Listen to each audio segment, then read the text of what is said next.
पकौड़े इतने क्रिस्पी कि आप खुद को खाने से रोक ही नहीं पाएंगे। बिस्मिल्लाहिर्रहमानिर्रहीम, अस्सलाम वालेकुम। मैं हूँ शाज़ा शेख और वेलकम करती हूँ आपको लजीज़ मसाला किचन में। कैसे हैं आप सब? उम्मीद करती हूँ कि आप सब खैरियत से होंगे और मेरी दुआ है कि अल्लाह ताला आप सबको शाद आबाद रखे और अपने हिफ्ज़ अमान में रखे। तो आज हम बनाएंगे जी गोभी से पकौड़े और बंद गोभी से पकौड़े बनाने जा रहे हैं आज हम। तो इसके लिए हमने सारी चीज़ें एक साथ रख ली हैं। तो चले शुरू करते हैं। यहाँ पर जी सबसे पहले हमने एक बड़ा सा बॉल लिया और इसमें जो हमने गोभी कटिंग करके रखी थी ये शामिल कर दी। और गोभी को आप जब भी कटिंग करें तो इसको 2 से 3 पानी अच्छे से वॉश कर लें। तो अब जी इसमें हम प्याज शामिल करेंगे। प्याज जो है वो इस रेसिपी में ज़्यादा बारीक नहीं कटिंग करेंगे, हम प्याज़ों को थोड़ी सी मोटी कटिंग करेंगे। तो अब जी इसमें मैंने प्याज शामिल कर दिए, दरमियानी साइज़ के 2 प्याज थे। और अब इसमें डालेंगे पुदीना जो कि मेरा बहुत ही फेवरेट है, और पुदीने को भी मैंने कटिंग कर लिया था ताकि हमें हर पकौड़े में पुदीने का फ्लेवर जो है वो ज़रूर मिले।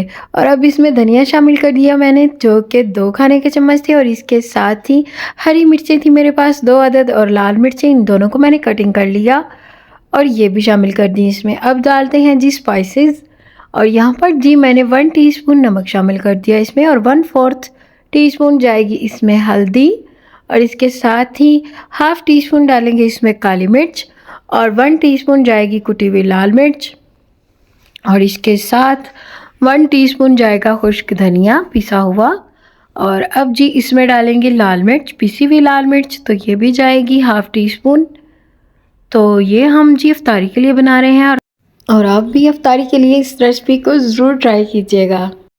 तो यहाँ पर जी इसमें हम डाल रहे हैं ये चाट मसाला है, और ये मैंने 1 टीस्पून भर के शामिल किया है इसमें, और इससे बहुत ही चटपटा सा फ्लेवर आएगा। तो अब जी इसमें डालते हैं हम अजवाइन, 1 टीस्पून अजवाइन है और इसको हाथों से मसल के डालेंगे इसमें। और इसके साथ ही 1 टीस्पून ज़ीरा है, और ज़ीरे को भी अच्छे से हाथों से मसल के इसमें शामिल कर देंगे।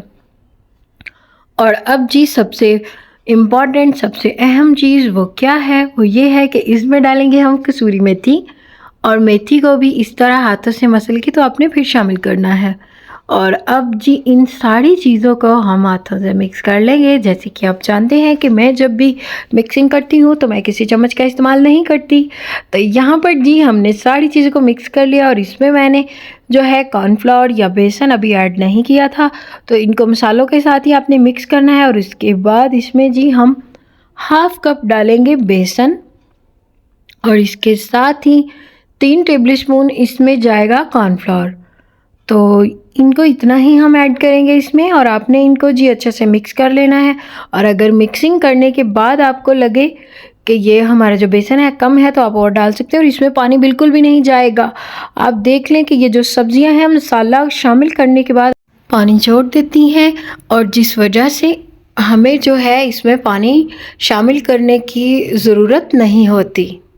और आप जब भी इस रेसिपी को ट्राई करें तो आपने इस मेथड को ज़रूर फॉलो करना है, और फिर ही आपने इसमें पानी शामिल करना है, अदरवाइज़ नहीं शामिल करना।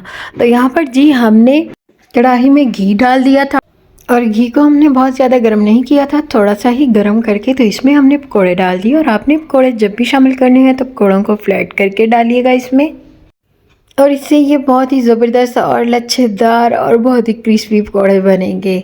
तो आपने इस रेसिपी को ज़रूर ट्राई करना है, और आपको ये वीडियो कैसी लगी मुझे ज़रूर बताइएगा। और अगर आपने अभी तक मेरे चैनल को सब्सक्राइब नहीं किया जनाब तो चैनल को सब्सक्राइब कर दें, और लाइक कर दें, शेयर कर दें अपने फ्रेंड्स एंड फैमिली के साथ, और बेल आइकन पर प्रेस करना मत भूलें। तो यहाँ पर जी हमने दूसरा बैच शामिल किया, इसको भी हम फ्राई कर लेंगे अच्छे से। और जैसे ही हमारे पकौड़े फ्राई होंगे तो हम आपको इनकी खूबसूरत सी फाइनल लुक दिखाएंगे।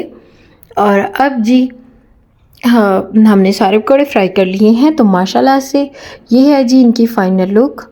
उम्मीद करती हूँ कि आपको ये रेसिपी ज़रूर पसंद आई होगी, और अपनी राय का, अपनी कीमती राय का इजहार कमेंट बॉक्स में ज़रूर किया करें। तो ये है जी इसकी फ़ाइनल लुक। उम्मीद करती हूँ कि आपको ये रेसिपी ज़रूर पसंद आई होगी, आपने इस रेसिपी को ज़रूर ट्राई करना है। तो मिलते हैं आपसे न्यू रेसिपी के साथ। अपना बहुत ख्याल रखें, अपनों का बहुत ख्याल रखें, और मुझे अपनी दुआओं में ज़रूर याद रखिएगा। अल्लाह हाफिज़।